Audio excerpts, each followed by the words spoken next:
Alhamdulillahilladzi nahmaduhu wa nasta'inuhu wa nastaghfiruh wa na'udzu billahi min syururi anfusina wa sayyiati a'malina may yahdihillahu fala mudhillalah wa man yudlil fala hadiyalah. Asyhadu an la ilaha illallah wahdahu rabbi la syarika lah wa asyhadu anna Muhammadan abduhu wa rasuluhu alladzi la nabiyya ba'dah, amma ba'du.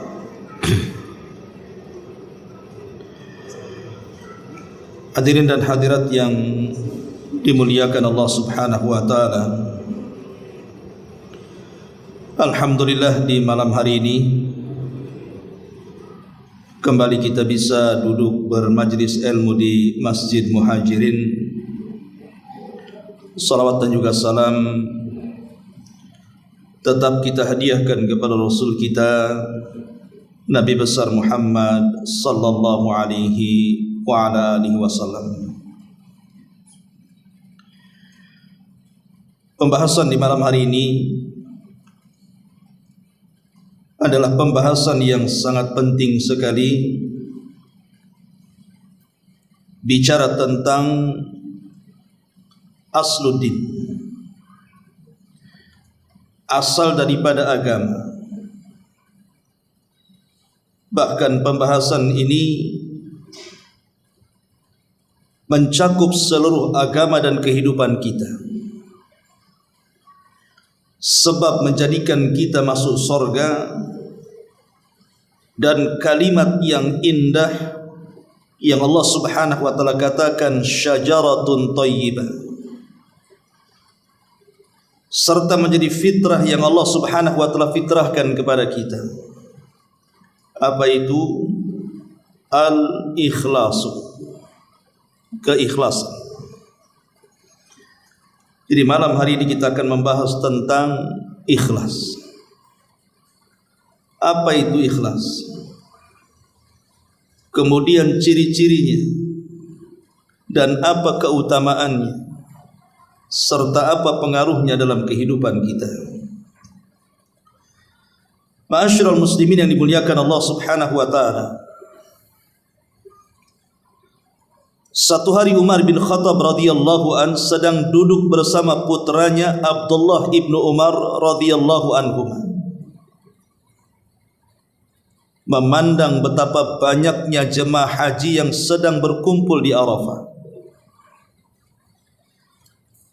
Sehingga putranya Abdullah ibn Umar mengatakan, alangkah banyaknya orang-orang yang melaksanakan haji.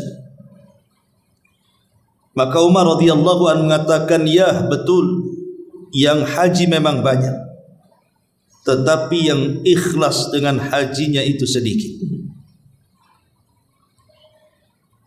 Di zaman sekarang keikhlasan ini menjadi krisis dalam ibadah. Memang betul masjid-masjid terkadang penuh dengan orang yang beribadah. Tapikah apakah orang-orang yang datang ke masjid itu semua ikhlas karena Allah Subhanahu wa taala? Tentu yang tahu adalah orang yang datang ke masjid dengan Allah Subhanahu wa taala. Tapi kalau di zaman Umar bin Khattab radhiyallahu anhu saja mengatakan seperti itu, alangkah banyaknya orang yang melaksanakan haji tapi sedikit yang ikhlas. Ini di zaman Umar. Dia mengatakan seperti itu. Di mana di zaman itu disabdakan Nabi SAW sebagai zaman terbaik. Khairun nasi qarni thumma alladhina yalunahum thumma alladhina yalunahum. Sebaik-baik manusia adalah generasiku, maksudnya aku dan para sahabat. Kemudian generasi setelahnya para tabi'in dan generasi setelahnya para tabi'ut tabi'in. Jadi Umar bin Khattab radhiyallahu an bicara di generasi terbaik. Harusnya ucapan Umar bin Khattab radhiyallahu an itu bicara di zaman sekarang. Itu cocok dengan keadaannya. Ma'asyiral muslimin yang dimuliakan Allah Subhanahu wa taala. sedikit kita akan berkisah beberapa para ulama salaf, bagaimana keikhlasan mereka di dalam beribadah kepada Allah Subhanahu wa taala. Dahulu ada seorang ulama namanya Zainul Abidin rahimahullahu taala. Boleh dikata dia adalah ahlul bait, keturunan Nabi sallallahu alaihi wasallam. Apabila datang di sepertiga malam, ketika manusia sedang terlelap tidur, maka dia pun mengumpulkan makanan, roti-roti yang biasa dimakan oleh penduduk Madinah, kemudian dibungkus satu persatu. Kemudian mulai dia malam itu membawa makanan itu, kemudian meletakkan di rumah-rumah fuqara wal masakin, dan setiap malam dia meletakkan 70 rumah roti tersebut, dan itu dia lakukan setiap malam. Sampai-sampai satu hari, apa yang dilakukan Zainul Abidin ini diketahui manusia. Kemudian dikatakan, wahai Zainul Abidin, kenapa engkau lakukan seperti itu? Maka dia mengatakan, bukankah Nabi SAW bersabda, sadaqatus sir tudfi'u ghadaba rabbi? Bukankah Nabi SAW mengatakan bahwa sedekah yang tidak terang-terangan, sedekah yang disembunyikan itu bisa menutup kemurkaan Allah Subhanahu wa taala? Dan saya ingin menutup kemurkaan Allah Subhanahu wa taala dengan sedekah itu. Ma'asyiral muslimin yang dimuliakan Allah Subhanahu wa taala, Sufyan Ats-Tsauri rahimahullahu taala, seorang alim min ulama'i dunya. Satu hari dia masuk ke dalam masjid. Kemudian dia mulai mengambil mushaf dan membaca Al-Quran. Tiba-tiba kemudian saat di tengah-tengah dia membaca Al-Quran, fabaka Sufyan, maka Sufyan pun menangis. Entah apa yang ada dalam pikirannya, tiba-tiba kemudian terbentik sebuah pemikiran dan mengatakan dalam lamunannya, coba sekiranya teman-temanku hadir dan sama-sama membaca Al-Quran, kemudian sama-sama menangis. Kalimat ini ikhwatu fiddin muliakan Allah Subhanahu wa taala tentu tidak dimaksud sebuah keburukan, karena Sufyan seorang alim ulama. Tapi kata-kata ini adalah was-was daripada syaitan. Ketika Sufyan Ats-Tsauri rahimahullahu taala kemudian tertidur sesaat, tiba-tiba dia bermimpi dalam tidurnya. Datang seseorang dan mengatakan, ya Sufyan, ambillah pahala dari orang yang kau maksud yang hendak bersama-sama denganmu untuk mengaji dan menangis. Seolah-olah orang ini mengatakan, engkau sudah tidak memiliki pahala lagi. Padahal hanya terbesit kalimat seperti itu dalam otaknya. Coba kalau seandainya ramai orang yang mengaji seperti ini kemudian menangis, itu saja sudah dianggap tidak ikhlas. Ketika dia terbangun, maka Sufyan pun beristighfar kepada Allah Subhanahu wa taala. Itulah bagaimana kelembutan keikhlasan para ulama saat melakukan ibadah kepada Allah Subhanahu wa taala. Bahkan Tamim ibn Aus Ad-Dari radhiyallahu anhu, Tamim ibn Aus Ad-Dari, seorang sahabat yang pernah berjumpa dengan Dajjal, dan dialah sahabat yang pertama kali membuat mimbar untuk Rasul, dan dia pula sahabat yang pertama kali menerangi masjid Rasul.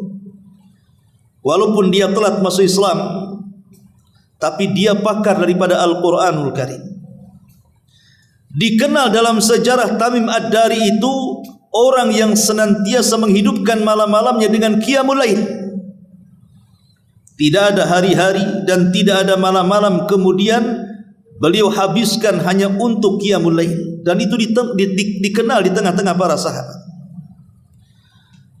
Sampai satu hari ada seseorang yang datang kepada Tamim ibn Aus Ad-Dari dan menanyakan soal resep kenapa dia mampu melaksanakan qiyamul lail sepanjang malam.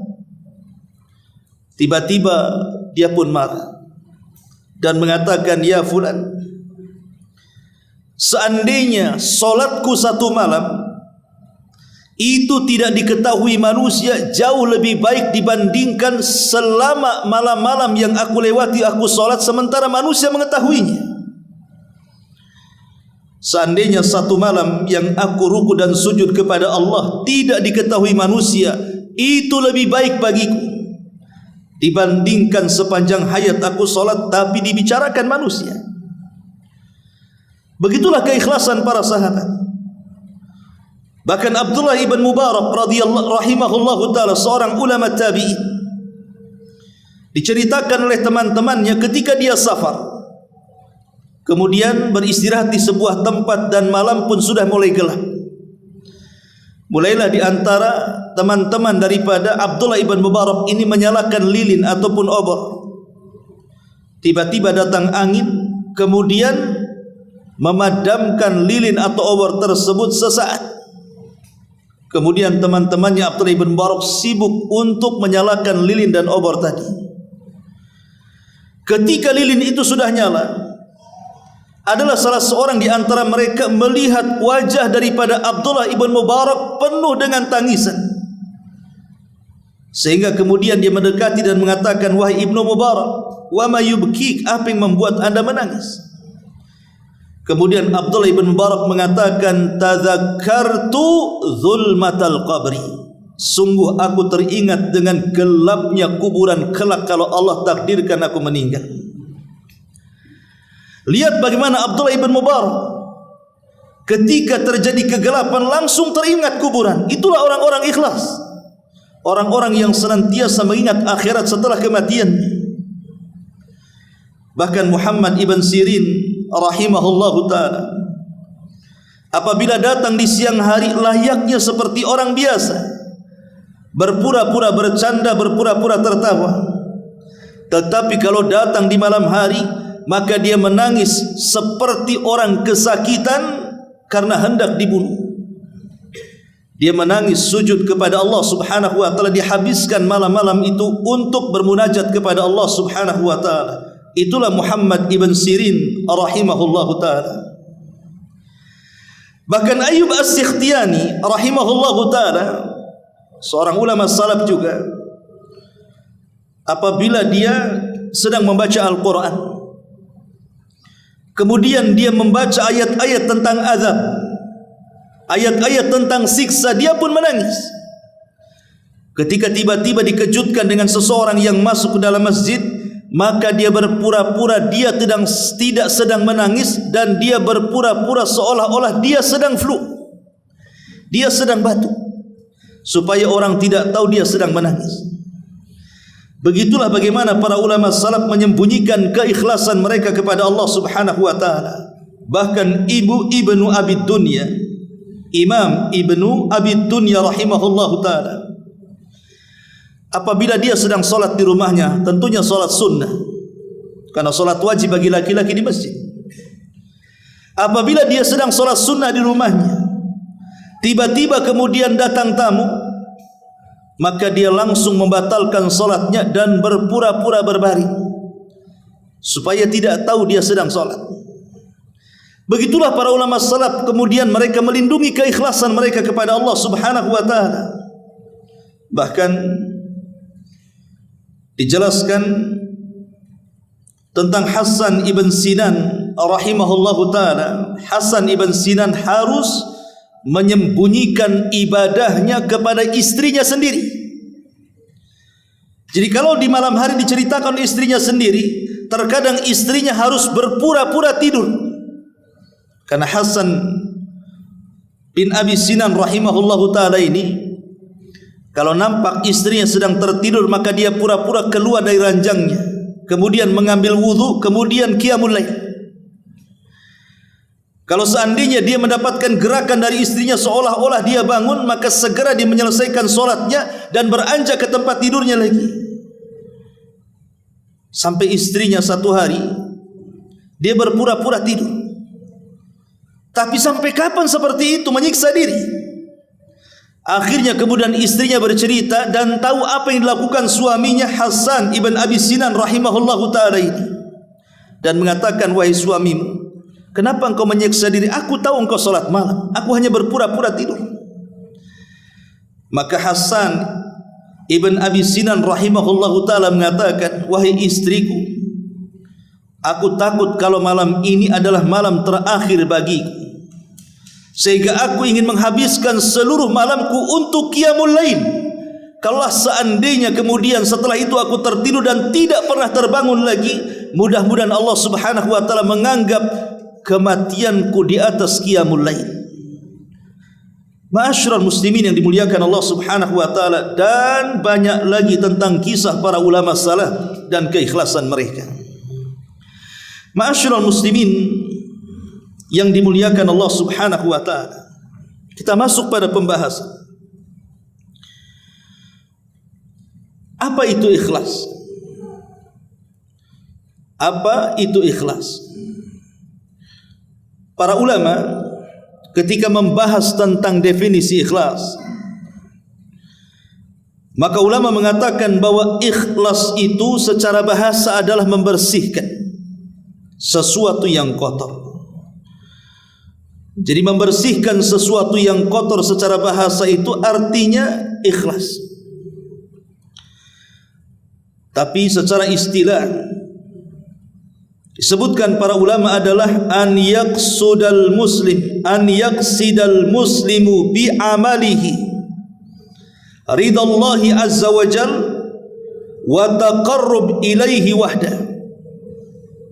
Menurut Imam Ibnul Qayyim dalam kitabnya Madarijus Salikin, dia mengatakan ikhlas itu seorang muslim, dia bermaksud dengan amalannya mencari keridhaan Allah subhanahu wa ta'ala dan berusaha untuk taqarrub, mendekatkan diri kepada Allah saja dan mengindahkan yang lainnya. Intinya ikhlas itu beramal karena Allah subhanahu wa ta'ala. Dan ikhlas itu adalah wasiat Allah subhanahu wa ta'ala.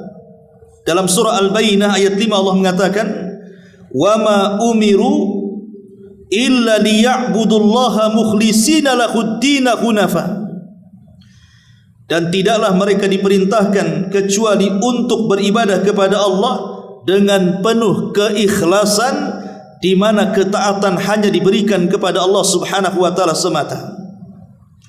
Dan Allah juga mengatakan dalam surah Al-An'am ayat 162 yang biasa kita hafal, qul inna salati wa nusuki wa mahyaya wa mamati lillahi rabbil alamin. Katakan ya Muhammad, sesungguhnya salatku, penyembelihanku, seluruh hidup dan matiku aku serahkan kepada Allah subhanahu wa ta'ala. Dari sini kita tahu bahwa ikhlas itu adalah wasiat Allah kepada kita, dan ikhlas juga adalah sifatnya para nabi. Allah subhanahu wa ta'ala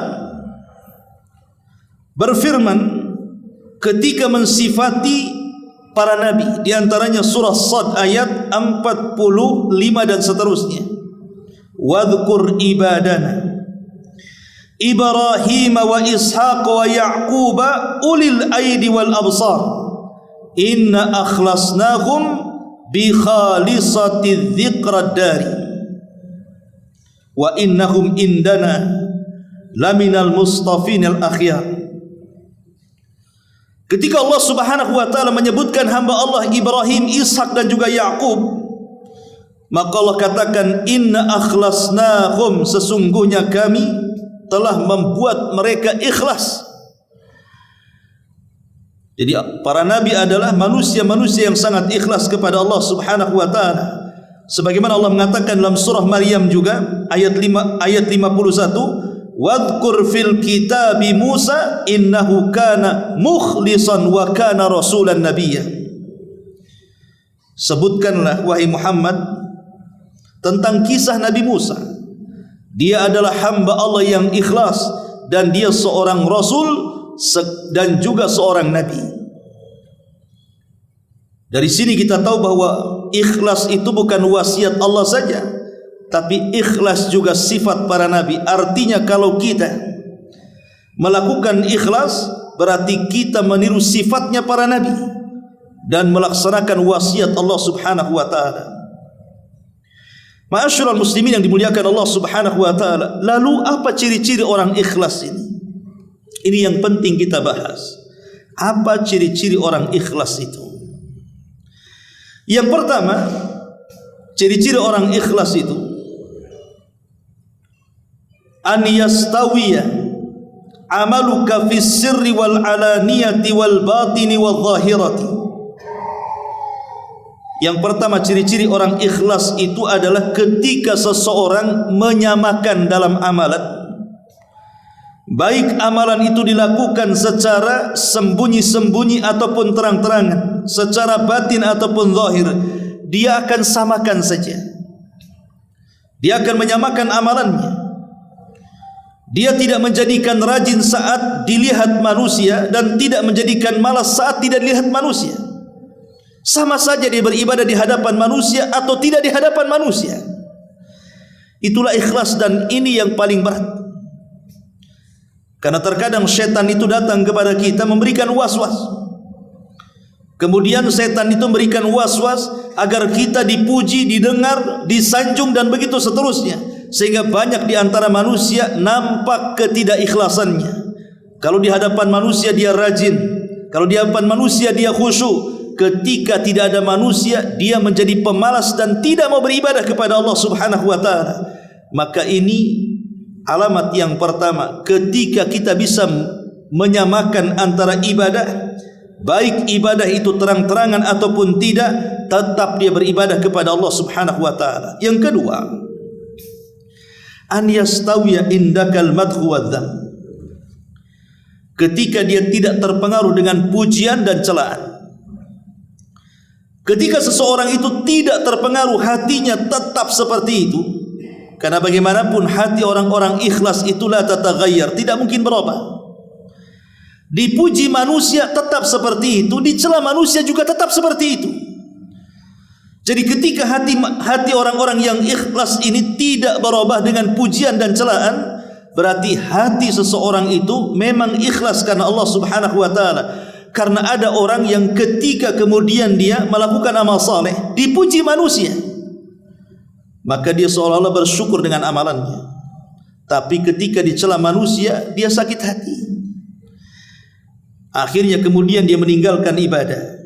Ini yang kedua. Yang ketiga, alla tatluba syuhudan ala amalika illallah. Ketika kita tidak memerlukan saksi atas amalan kita kecuali Allah. Dalam beribadah tidak perlu saksi. Raqib dan atid sudah menyaksikan kita. Catatan amal nanti yang akan membuktikan amalan kita. Bahkan lebih daripada itu, Allah Subhanahu wa taala melihat kita. Sehingga tanda orang ikhlas itu tidak berhajat kepada saksi. Tidak berhajat kepada orang yang melihat amalannya. Karena di zaman sekarang ini, terkadang kalau orang bersedekah kemudian tidak disaksikan, atau tidak disebut namanya, atau tidak ditempelkan di tempat-tempat umum namanya, akhirnya kemudian dia merasa kecewa. Padahal di antara ciri-ciri ikhlas itu adalah dia tidak berhajat kepada saksi dalam peramalannya. Kemudian yang keempat, alla ya'mal al-amal min ajli an yarahu an-nas au yasma'u bihi. Ketika seseorang beramal, dia tidak berhendak beramal untuk supaya manusia mendengarnya atau sum'ah, ataupun manusia melihatnya atau riya. Karena dalam hadis Nabi SAW mengatakan, man samma'a samma Allahu bihi wa man yura'i yura'illahu bihi. Siapa yang ingin didengar maka Allah akan menjadikan didengar, dan siapa yang ingin terlihat maka Allah akan menjadikannya terlihat. Artinya di dunia kita boleh jadi mungkin beramal saleh, orang menganggap itu sebuah kebaikan, tapi nanti di akhirat Allah Subhanahu wa taala akan bongkar semuanya. bahwa anda ini beramal bukan karena Allah tapi karena manusia, seperti hadis Nabi SAW yang menjelaskan tentang 3 kelompok yang pertama kali disentuh api neraka. 3 kelompok ini mereka beramal bukan amalan kecil tapi amalan besar. Yang satu berjihad menyerahkan jiwanya, yang satu menghabiskan waktu-waktu dari kecil sampai besar mempelajari Al-Quran kemudian mengajarkannya, yang satu menghabiskan waktunya untuk mencari kekayaan, setelah kaya dia berinfak dengannya. Tapi 3-3 ditolak oleh Allah Subhanahu wa taala dan menjadi orang yang pertama disentuh api neraka. Kenapa? Karena riya dan sum'ah. Ketika Allah Subhanahu wa taala memanggil orang yang mati syahid, kemudian digambarkan bagaimana amalan di dunia saat dia berperang, saat dia diserang oleh musuh kemudian mati syahid, itu di layar tancapkan di hadapan dia. Kemudian Allah mengatakan, betul itu kamu yang berperang itu? Maka dia mengatakan, ya Rabb, itu saya yang di situ. Maka Allah Subhanahu wa taala mengatakan, apa yang kau lakukan di situ? Maka dia mengatakan, qataltu fika ya Rabb, aku berperang karenamu. Maka Allah Subhanahu wa taala langsung mengatakan, kadzabta, dusta kamu. Qatalta liyuqal, engkau ini berperang supaya manusia mengatakan engkau ini seorang syuja, pemberani, seorang pahlawan, dan begitu seterusnya.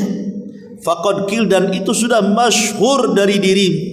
Maka Allah Subhanahu wa taala merintahkan para malaikat dan mengatakan, seret dia, masukkan dia ke dalam neraka. Lihat, jihad ini bukan amalan enteng, karena tidak semua orang bisa jihad kalau tanpa keberanian. Tapi bagaimanapun diterima dan tidaknya orang yang mati syahid itu ditentukan dengan keikhlasan. Makanya ikhlas itu asal dari seluruh amal saleh. Bahkan amal saleh tidak akan diterima kecuali ikhlas dan ittiba. Ma'asyiral muslimin yang dimuliakan Allah Subhanahu wa taala. Kemudian yang kelima, an yakuna ikhfa'ul amali wal israru bihi ahabbu ilaihi min idharihi.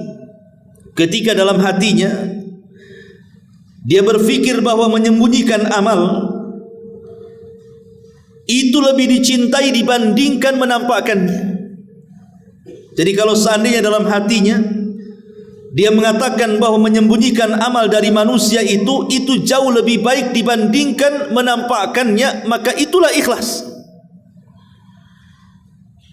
Ma'asyiral muslimin yang dimuliakan Allah Azza wa Jalla, Ibrahim ibn Adham rahimahullahu taala mengatakan sebagaimana dinukilkan perkataan beliau oleh Al-Imam Al-Ghazali dalam kitabnya Ihya Ulumuddin, ma sadaqallah man arada an yashtahira. Selamanya seseorang itu tidak dianggap jujur kepada Allah ketika dalam hatinya amalannya ingin diketahui manusia. Selamanya orang itu tidak dianggap jujur dengan Allah kalau amalannya ingin diketahui manusia.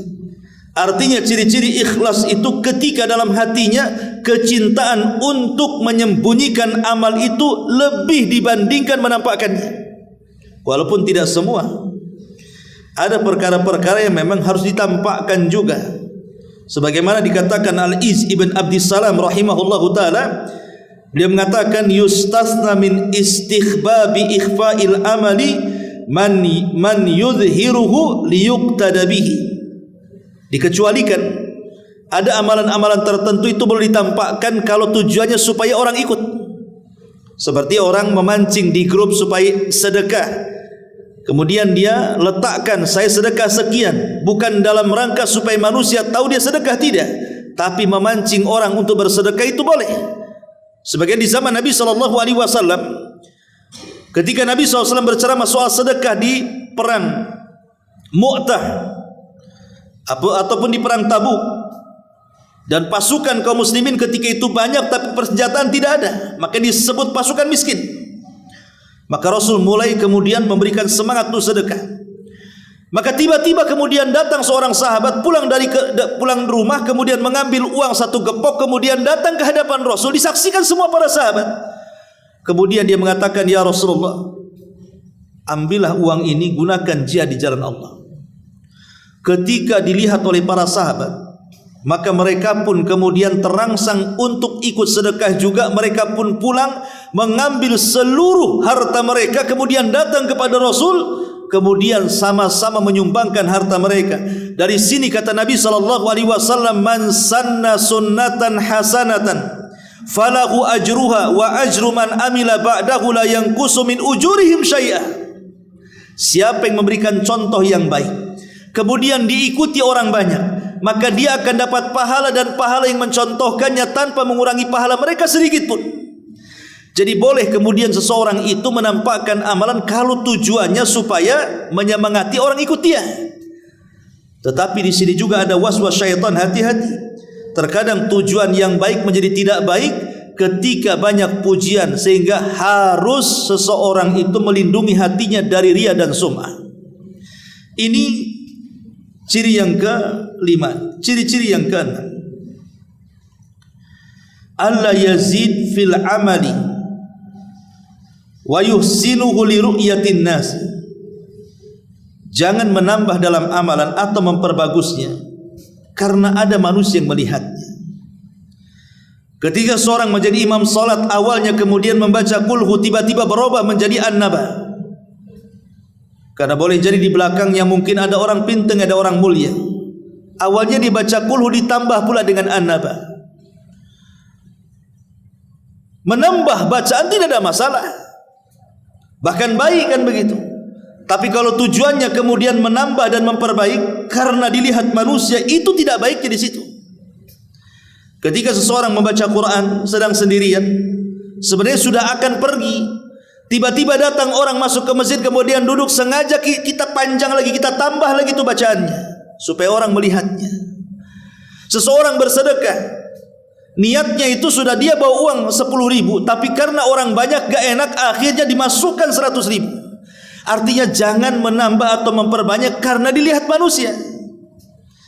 Maka ini ciri-ciri orang yang tidak ikhlas, ya. Ma'asyiral muslimin yang dimuliakan Allah Azza wa Jalla. Ini yang keenam. Kemudian yang ketujuh, an yukthira minal istighfar ba'dal amal li syu'urihi bitaksir. Kalau kita sudah beramal saleh, antum sudah bersedekah, antum sudah membaca Quran, sudah salat malam, antum sudah silaturahim, apalah sebutkan ibadahnya, maka lakukan istighfar setelah ibadah. Ibadah apapun, setelah kita melaksanakan ibadah langsung istighfar. Kenapa? Karena istighfar ini salah satu amalan untuk menutupi perkara-perkara yang kurang dalam ibadah. Sehebat apapun orang salat, pasti ada kekurangannya. Apalagi zaman sekarang kan, sekhusyuk apapun orang salat itu pasti ada kekurangannya. Lah mudah-mudahan kekurangan itulah ditempel dengan istighfar. Makanya kita lihat syariat setelah salat wajib itu apa? Saat zikir pertama kali kita membaca istighfar dulu. Astaghfirullahaladzim, astaghfirullahaladzim, astaghfirullahaladzim. Kan begitu. Kenapa demikian?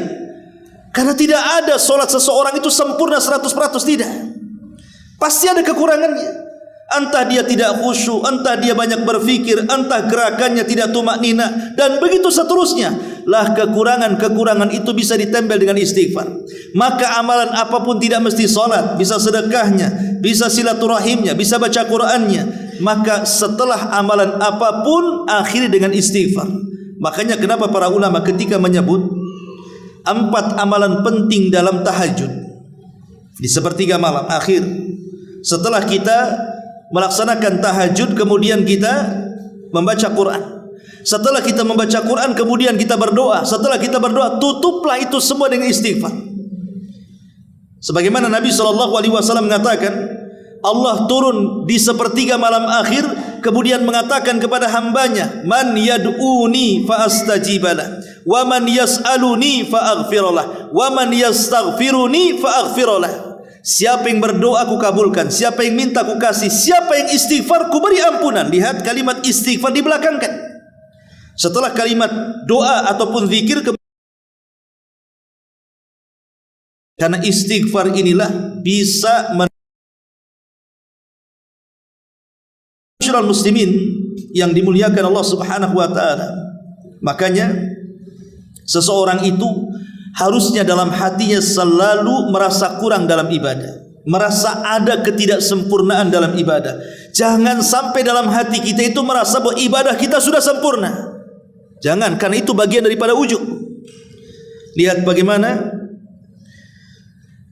Ibnu Abi Mulaikah rahimahullahu ta'ala, dia mengatakan sebagaimana asar ini dikeluarkan Imam Bukhari.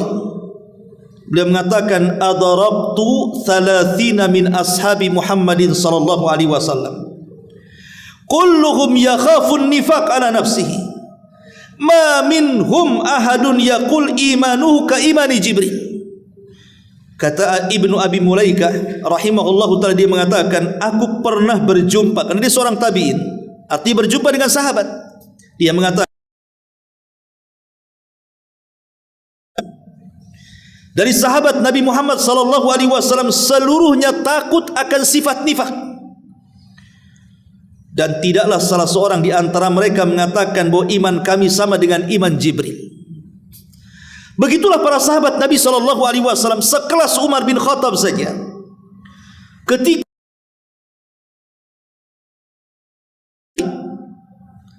dia datang kepada Hudzaifah dan mengatakan, ya Hudzaifah, apakah namaku tercatat dalam catatanmu? Hudzaifah mengatakan, oh tidak bisa wahai Umar, aku sudah dilarang Rasul, tidak ada yang tahu kecuali aku dan dia. Kemudian Umar memaksa, ya Hudzaifah, tolong, apakah ada namaku dalam catatan?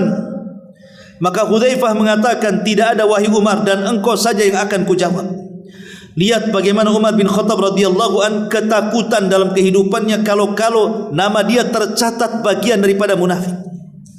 Itu bentuk bagaimana Umar radhiyallahu an dia menganggap dirinya masih banyak kekurangan. Bahkan Handalah, seorang sahabat Nabi sallallahu alaihi wasallam yang ketika meninggal ruhnya dibesarkan para malaikat, karena saat dia meninggal dalam mati syahid dia tidak sempat mandi junub. Ketika dia meninggal, para malaikat rebutan ruhnya, kemudian dimandi besarkan para malaikat, dimandi junubkan para malaikat. Maka disebut Handalah ghasilul malaikah. Handalah sahabat yang dimandi besarkan para malaikat. Satu hari kemudian mengatakan, ya Abu Bakr, sebenarnya aku ingin bertanya kepada Rasul, tapi aku bertanya dulu kepada dirimu. Kata Abu Bakar, ada apa wahai Handalah? Kata Handalah, wahai Abu Bakar, aku ini heran kalau saya datang ke majelis Nabi, duduk di pengajian Nabi, kemudian Nabi SAW bercerita tentang sorga seolah-olah sorga berada di pelupuk mataku. Kalau Nabi SAW bercerita tentang neraka seolah-olah neraka berada di pelupuk mataku. Tapi kalau aku keluar dari pengajian Rasul kemudian disibukkan dengan dunia, keluarga dan pekerjaan, seolah-olah sorga neraka itu hanya cerita saja. Apa saya ini munafik wahai Abu Bakar? Maka Abu Bakar mengatakan, ya Handalah, apa yang kau rasakan persis dengan apa yang aku rasakan. Kalau gitu kita datang kepada Rasul. Maka keduanya datang kepada Nabi SAW bertanya soal perkara ini. Karena ini kan kita rasakan semuanya kan. Kalau antum hadir di majelis seperti ini, kemudian saya ceramah atau ustaz-ustaz yang lain yang ceramah, kayaknya semangat sekali untuk beramal. Tapi kalau sudah keluar dari Masjid Muhajirin, disibukkan dengan perkara dunia, lupa apa yang diceramahkan kan. Lah itu yang dirasakan Abu Bakar dengan kami berdua ingin bertanya. Kata Rasul, silakan. Kata Abu Bakar dan Handalah mengatakan, ya Rasul, kalau kami duduk di majelis kamu, kau cerita sorga, rasanya sorga di hadapan kami. Kalau kau cerita neraka, rasanya neraka di hadapan kami. Tapi kami kalau pulang dari pengajianmu sibuk dengan dunia, seolah-olah itu hanya karangan dan cerita saja. Apa kami berdua munafik wahai Rasul? Maka Nabi SAW mengatakan, tidak wahai Handalah, tidak. Tapi Rasul di ujung hadis mengatakan, walakin ya Handalah sa'atan sa'ah. Akan tapi wahai Handalah, tetaplah kau kalau kau sibuk dengan pekerjaanmu, jangan pula disibukkan untuk ngajimu. Sewaktu-waktu kau ngaji, sewaktu-waktu kau ngejar dunia. Jangan kau habiskan mengejar dunia terus tidak ngaji, supaya engkau tidak menjadi munafik. Ma'asyiral muslimin yang dimuliakan Allah Subhanahu wa taala. Yaqulu Ayyub As-Sikhtiyani rahimahullahu taala, berkata Ayyub As-Sikhtiyani rahimahullah tadi mengatakan, idza dzukira as-salihun kuntu anhum mu'tazilin. Apabila disebutkan nama-nama orang saleh di hadapanku, kata Ayyub As-Sikhtiyani, seolah-olah aku tidak ada apa-apanya dengan mereka. Padahal siapa Ayyub As-Sikhtiyani? Seorang alim min ulama dunia. Tapi dia merasa kecil kalau disebutkan orang soleh. Dia seolah-olah bukan bagian daripada mereka. Persis seperti yang dikatakan Imam Syafi'i rahimahullahu ta'ala. Apa kata Imam Syafi'i? Uhibbus salihina walastu minhum. Aku cinta dengan orang-orang soleh, tapi aku bukan bagian daripada orang soleh. Lihat. Kalau Imam Syafi'i mengatakan seperti itu, aku cinta dengan orang soleh, tapi aku bukan bagian daripada orang soleh. Padahal kita tahu Imam Syafi'i orang soleh. Tiba-tiba kemudian hari ini ada orang mengatakan bahwa sudah merasa dirinya orang soleh. Allah Azza wa Jal. Kemudian Muhammad ibn Wasi rahimahullah mengatakan, "Lau kana yujadu lidzunubi rihun ma qadartum an tadnuwa minni minnatani rihi." Kata Muhammad ibn Wasi, dia mengatakan, seandainya dosa itu ada baunya, seandainya dosa itu ada baunya, tentu kalian tidak mungkin sanggup mendekati diriku karena bau busuk yang keluar dari badanku. Lihat kata-kata Muhammad ibn Wasi, dia mengatakan dalam kitab Sifatus Safwa, kalau seandainya dosa itu ada baunya, tentu kalian tidak mungkin dekat-dekat kepadaku karena badanku akan mendatangkan bau yang menyengat. Seolah-olah dia merendahkan dirinya. Dia tidak menganggap dirinya itu sempurna dan saleh. Ada perkara-perkara yang mungkin orang tidak tahu dari aib, yang hanya dia dengan Allah yang tahu. Sampai Imam Ahmad ketika ke pasar, dia berlanja. Namanya Imam dunia, orang pasar kenal semuanya. Ketika Imam Ahmad menjinjing barang, semua murid-muridnya berhamburan dari pasar dan mengatakan, "Ya Imam, biar barang-barangmu aku bawa. Kau pulang saja. Kau pulang badan. Ini barang-barang kami bawa." Tapi Imam Ahmad rahimahullah ta'ala mengatakan, "Biarkan aku yang bawa. Sesungguhnya kalian tidak tahu aib yang aku lakukan antara aku dengan Allah. Kalau kalian tahu aibku, tentu kalian meletakkan pasir di kepalaku," katanya.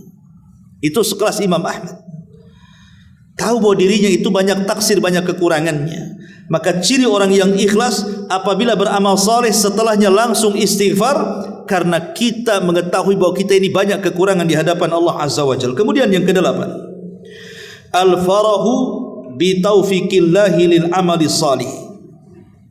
Senang dengan taufik dari Allah ketika ada dorongan untuk beramal saleh. Allah Subhanahu wa taala mengatakan dalam surah Yunus ayat 58, "Qul," katakan ya Muhammad, "bi fadlillahi wa bi rahmatihi fabidzalika falyafrahu huwa khairun mimma yajma'un." Katakan ya Muhammad, karena karunia Allah dan rahmatnya, dengan itulah kalian berbahagia, itu lebih baik daripada dunia yang kalian kumpulkan. Artinya, kalau dalam hati kita terbentik ingin melakukan amal kebaikan, langsung lakukan. Jangan ditunda-tunda. Makanya Rasul mengatakan, man aradal hajj falyata'ajjal. Barang siapa yang ada keinginan haji, dia sudah punya uang, badannya sehat, berangkat, kata Rasul. Karena bisa saja ada penghalang setelahnya. Kemudian setelah berangkat dan setelah haji, berbahagialah karena kita bisa melaksanakan taufik dari Allah Subhanahu wa taala. Itu ciri-ciri orang yang hatinya ikhlas. Ya. Berbahagia dengan taufik dari Allah untuk melakukan amal saleh. Jadi kalau terbentik dalam hati kita, nanti malam saya ingin tahajud, betul-betul ketika terbangun dia tahajud, kemudian dia bahagia dengan tahajudnya. Karena begini, ikhwatu fiddin, muliakan Allah Azza wa Jalla, kita bertanya jujur pada diri saya, Anda atau siapapun. Siapa di antara kita yang menyengaja bangun tengah malam kemudian salat malam? Siapa di antara kita yang menyengaja bangun tengah malam, diniatkan untuk tahajud, baca Quran, zikir, kemudian berdoa dan istighfar? Ataupun siapa di antara kita yang menyengaja kemudian berpuasa, tidak ada orang yang tahu kecuali kita dengan Allah? Atau siapa di antara kita ini yang bersedekah tidak ingin diketahui, cukuplah dia dengan Allah? Atau siapa di antara kita yang kemudian datang ke masjid ketika tidak ada orang, kemudian masuk ke masjid, ambil mushaf, kemudian membaca Quran lillahi ta'ala? Di zaman sekarang ini, orang yang melakukan seperti ini jarang, ikhwan. Karena keikhlasan sudah terkikis dalam ibadah. Tapi kalau seseorang bisa melakukannya dengan bahagia dia dan kepuasan dia dalam beribadah, maka itu ciri daripada keikhlasan. Itulah al-farahu bi taufiqillahi lil amali salih. Dia bangga, dia bahagia dengan taufik dari Allah sehingga dia bisa melakukan amal saleh. Dan itulah para sahabat, mereka berbangga dengan amal saleh. Contoh umpamanya, maksudnya bahagia dengan amal saleh, betul-betul bahagia karena Allah Subhanahu wa taala, bukan karena riya. Saya contohkan Ubay bin Ka'ab radhiyallahu anhu. Satu hari Ubay bin Ka'ab berada di masjid. Tiba-tiba kemudian Nabi SAW jalan di belakangnya. Ketika sampai di pintu masjid, kemudian ditepuk sama Nabi. Kemudian Ubay bin Ka'ab kaget dan melirik Nabi. Kemudian Nabi SAW mengatakan, ya Ubay, amaranillah an aqra'a alaika surat al-bayyinati. Wahai Ubay, aku barusan diperintahkan Allah untuk membacakan surah Al-Bayyinah kepadamu. Subhanallah. Ubay terperanjat. Kenapa nama dia yang disebut-sebut Allah? Kenapa tidak Abu Bakar, Umar, Utsman dan Ali? Kenapa tidak para sahabat yang jelas-jelas mereka memiliki sumbangsi besar dalam Islam? Seperti Abu Bakar Siddiq radhiyallahu an, terkenal dengan sedekahnya, Umar terkenal dengan salatnya, Khalid terkenal dengan jihadnya, Utsman terkenal dengan baca Qur'annya, dan begitu seterusnya. Kenapa mesti dia yang disebut-sebut? Karena Ubay bin Ka'ab adalah orang yang sangat mencintai Al-Quran, sehingga Nabi SAW mengatakan, ya Ubay, barusan Allah perintahkan aku agar membacakan surah Al-Bayyinah kepadamu. Maka Ubay dengan menangis dan terharu mengatakan, asammanillahu ya Rasulullah, apakah Allah menyebut-nyebut namaku wahai Rasul? Maka Rasul mengatakan, ya, namamu disebut-sebut Allah Subhanahu wa taala. Fabaka. Maka Ubay pun menangis saking terharunya.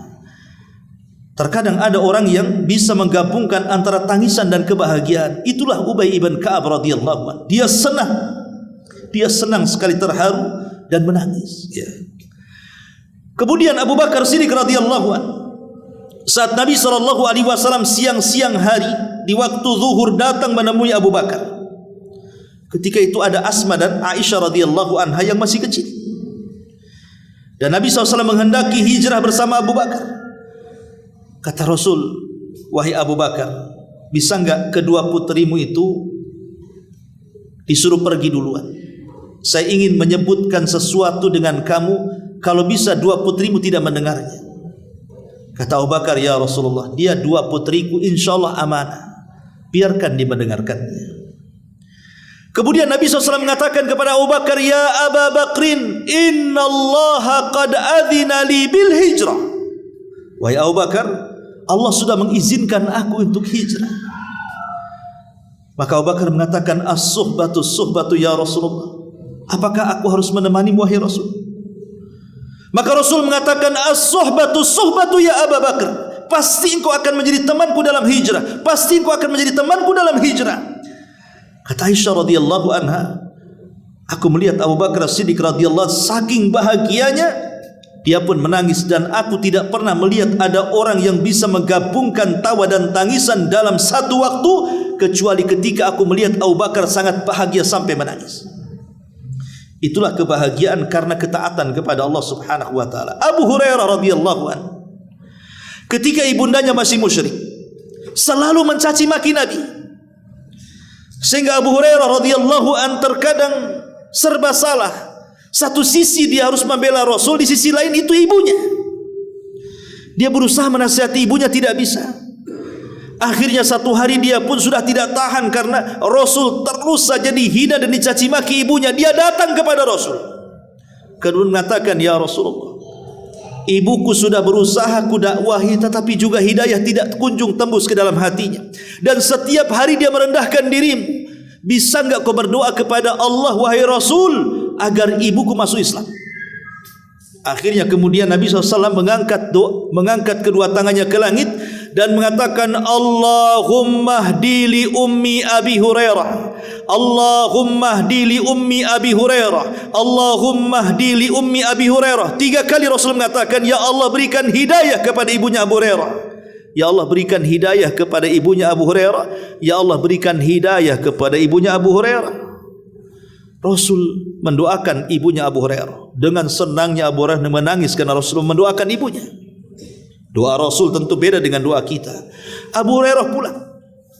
Ketika dia pulang, dia terperanjat kaget. Kenapa? Karena ibunya sudah mandi, ibunya sudah berdandan dengan sangat rapi. Tiba-tiba dia mengatakan, asyhadu an la ilaha illallah wa asyhadu anna Muhammadar Rasulullah. Tiba-tiba dia masuk Islam. Dengan bangganya Abu Hurairah radhiyallahu kaget, kemudian kayak tidak percaya kalau ibunya masuk Islam. Kemudian dia datang lagi kepada Nabi SAW. Ya Rasulullah, doakan juga aku dan ibuku agar manusia mencintainya.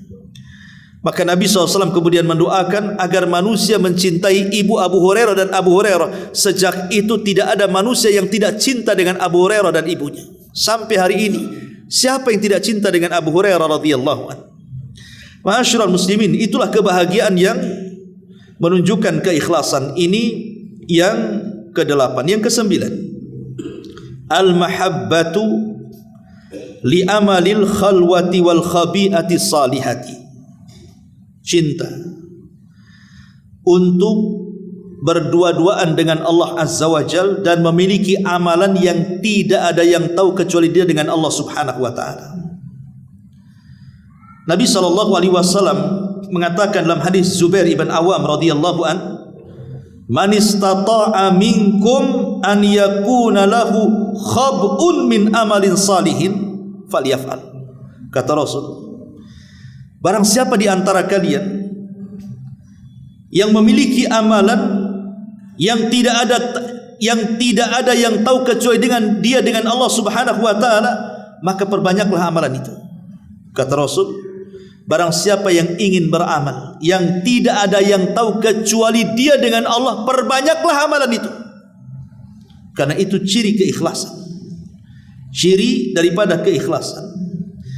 Makanya Yahya ibn Sa'id al-Qattan rahimahullahu ta'ala,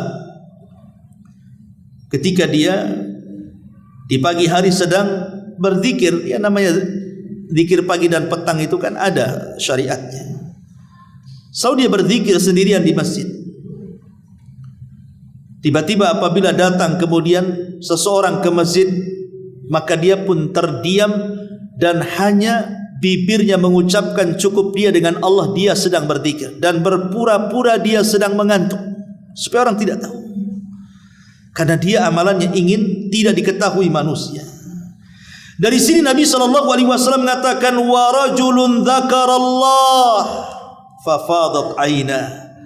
Di antara satu dari 7 kelompok yang akan mendapatkan naungan di hari yang tidak ada naungan kecuali naungan Allah, salah satunya adalah seorang laki-laki yang mengingat Allah sendirian, tidak ada yang tahu kecuali dia dengan Allah.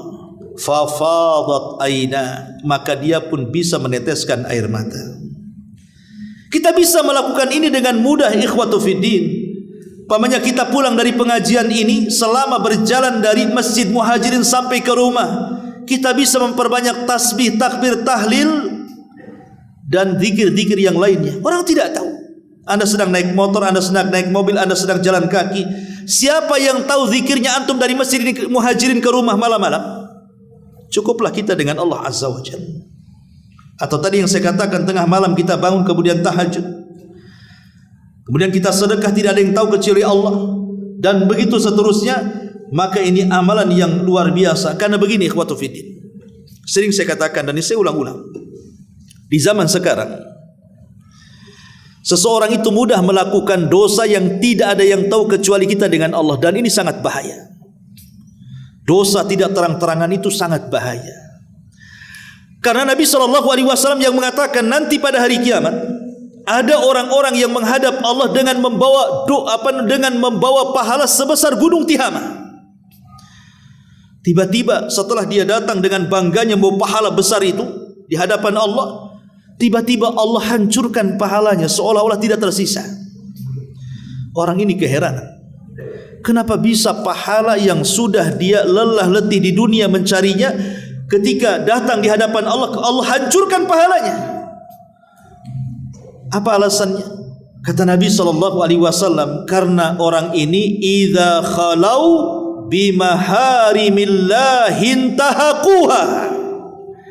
Karena orang ini kalau sedang bersendirian dan di hadapannya ada maksiat, maka dia pun bermaksiat tidak terang-terangan. Ingat, maksiat tidak terang-terangan itu bisa menghancurkan pahala yang besar. Dan sekarang maksiat terang-terangan itu hampir kita lakukan setiap menitnya. Dengan handphone pintar kita ini, dengan HP pintar kita ini, hari-hari kita maksiat kan. Antum melihat handphone itu, apa yang antum lihat? Kan di handphone itu kan ada wanita yang telanjang, aurat kan itu ya. Kemudian ada berita-berita hoax, macam-macam kan begitu di berita itu. Belum sinetronnya, belum filmnya, belum iklannya, belum apa-apanya. Belum satu hari itu kita habiskan untuk tertawa dengan melihat shot dalam YouTube itu. Bisa 2-3 jam kita duduk tertawa melihat shot dalam YouTube itu. Hari-hari kita bermaksiat sendirian coba. Makanya kata para ulama, supaya pahala kita tidak hilang dengan maksiat yang tidak terang-terangan, lakukan juga amal saleh dengan tidak terang-terangan.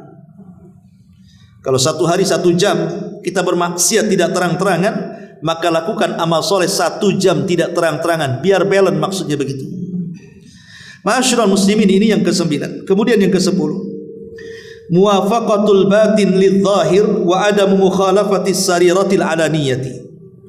Kalau bisa, apa yang dalam hati sesuai dengan yang di lisan, apa yang tidak tampak sesuai dengan yang tampak. Karena ciri-ciri orang munafik itu Allah katakan yaquluna bi alsinatihim ma laysa fi qulubihim. Ucapan mereka tidak sama dengan hati mereka. Jadi usahakan ucapan kita sama dengan hati kita. Kemudian yang nomor 11 karena waktu, al khaufu min raddil a'mali salihati. Ada perasaan takut kalau kita selesai ibadah. Habis selesai sholat isya tadi, habis selesai ngaji seperti ini, habis selesai sholat malam, habis selesai puasa, adalah perasaan takut dalam hati kita ini kalau amalan kita tidak diterima. Lihat Ibrahim alaihi salatu wassalam ketika membangun Ka'bah. Siapa yang memerintahkan Ibrahim membangun Ka'bah? Allah. Allah yang perintahkan Ibrahim membangun Ka'bah. Kemudian Ibrahim pun membangun Ka'bah. Saat Ibrahim membangun Ka'bah, Allah bimbing cara membangunnya. Ibrahim pun mengikuti bimbingan Allah cara membangunnya. Artinya Ka'bah itu yang nyuruh bangun Allah dan yang membimbing membangun juga Allah. Tapi selesai Ka'bah itu dibangun oleh Ibrahim, apa kata Ibrahim? Rabbana taqabbal minna ya Allah. Terimalah Ka'bah ini, semoga ini bagian dari amal solehku. Kalau setakat Ibrahim saja takut kalau seandainya amal solehnya tidak diterima, dan mengatakan ya Allah terimalah amalan solehku, padahal Ka'bah yang nyuruh bangun Allah, yang membimbing bangun juga Allah, tapi Ibrahim mengatakan bahwa ya Allah terima, seolah-olah takut tidak diterima. Apalagi kita, gitu maksudnya. Jangan merasa amalan kita ini diterima. Tidak ada yang tahu amalan kita diterima. Makanya ketika Allah Subhanahu wa taala berfirman dalam surah Al-Mu'minun ayat 60 itu, walladzina yu'tuna ma atau wa qulubuhum wajilatun annahum ila rabbihim raji'un. Dan mereka yang memberikan apa yang mereka berikan sedekah dengan hati penuh rasa takut, karena mereka tahu bahwa sesungguhnya mereka akan dikembalikan kepada Rabbnya. Aisyah radhiyallahu anha bertanya soal ayat ini, kemudian mengatakan, ya Rasulullah, apakah dalam ayat ini orang yang takut itu orang yang habis berzina kemudian dia menyesal? Apakah orang yang takut dalam ayat ini orang yang habis mencuri kemudian dia menyesal? Apakah dalam ayat ini orang yang takut adalah orang yang habis minum khamar kemudian menyesal? Kata Rasul, bukan. Tetapi ayat ini menjelaskan mereka orang-orang yang berpuasa, yang bersedekah, yang sholat, takut kalau ibadah-ibadah itu tidak diterima Allah Subhanahu wa ta'ala. Makanya ulama mengatakan, kalau aku tahu satu sholatku diterima, cukup aku sudah siap mati besoknya. Kenapa? Karena Allah mengatakan, innama yataqabbalullahu minal muttaqin. Allah hanya menerima dari hamba-hamba orang, dari hamba-hamba yang bertakwa kepada Allah Azza wa Jal. Dan yang terakhir, al-firar minal ujubi wa tazkiyatin nafsi. Jangan ujub dan jangan merasa diri lebih baik dibandingkan orang. Dijelaskan oleh Masruq, seorang alim, kafa bil mar'i ilman an yahshallah wa kafa bil mar'i jahlan an yu'jiba bi amalihi. Cukuplah seseorang itu dinyatakan berilmu ketika dia takut kepada Allah, dan cukuplah seseorang dianggap jahil ketika dia ujub dengan amalannya kepada Allah Subhanahu wa taala.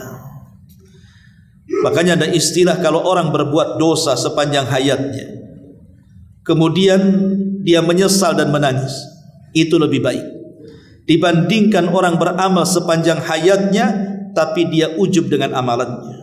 Makanya Nabi SAW mengatakan ada 3 perkara yang menghancurkan dan ada 3 perkara yang menyelamatkan. Adapun 3 perkara yang menghancurkan, kata Nabi SAW, fahawan muttaba', hawa nafsu yang diikuti, wa syukhan muta', kekikiran dan kebakhilan yang ditaati, wa ijabul mar'i bi nafsihi, dan seseorang ujub dengan amalannya, wa hiya asyadduhum, dan yang ketiga ini yang paling parah.